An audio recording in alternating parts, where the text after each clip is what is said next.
Deep within every man there is a great desire for adventure. My name is Richard Lupardus, and I wanted to be a cowboy from an early age. Now in my 70s, I'm living my dream of working with horses, and I spend a lot of my leisure time on horseback with my family.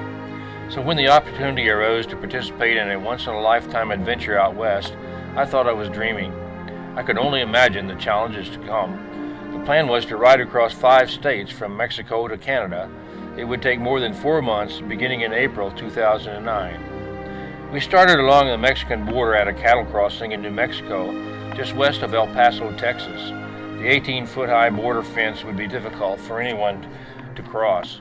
The logistics of this trip were complicated. We made plans before setting out each day. My chosen horse was Tucson, my 5-year-old Missouri Foxtrotter that I raised from a colt. We wanted to ride 20 to 25 miles per day and still have time to move our camp forward, as most of us slept in our trailers each night. At a kickoff ceremony in Las Cruces, New Mexico, we rode in a parade, and our journey was blessed by a priest. Then we rode along the Rio Grande River. There were 26 core riders. We were joined by other riders for portions of the trip.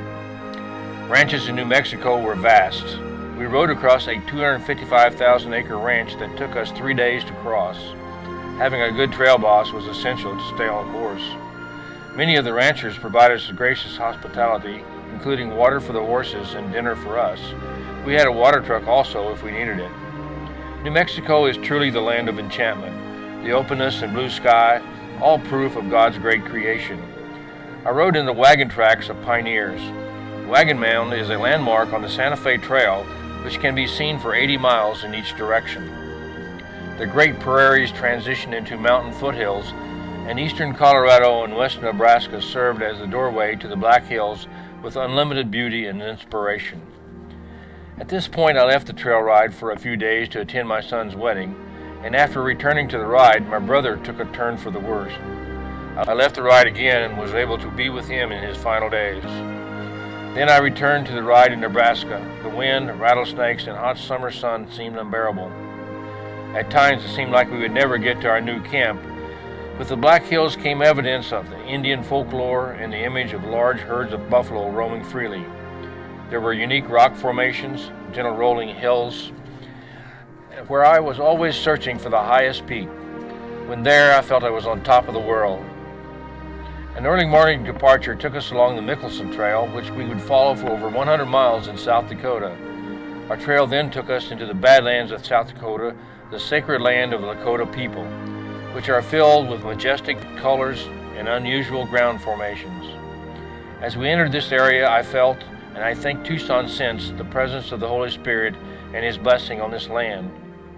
As we approached the Little Missouri River, it became evident how important the river was to life in this area, both man and animals. I can imagine how challenging it must have been for the pioneers to cross this natural obstacle.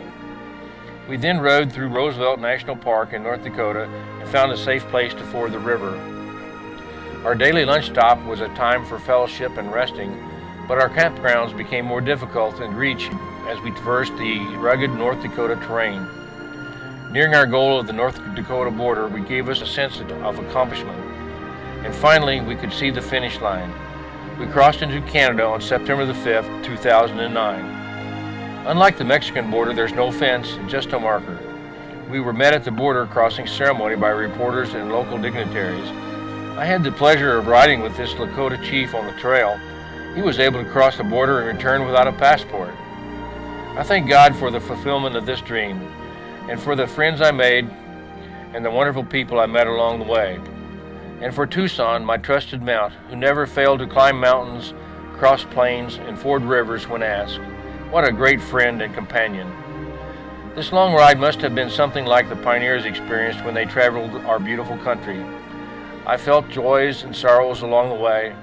I had challenges to overcome, but I finished with a tremendous sense of self-satisfaction. What an adventure, what a dream come true.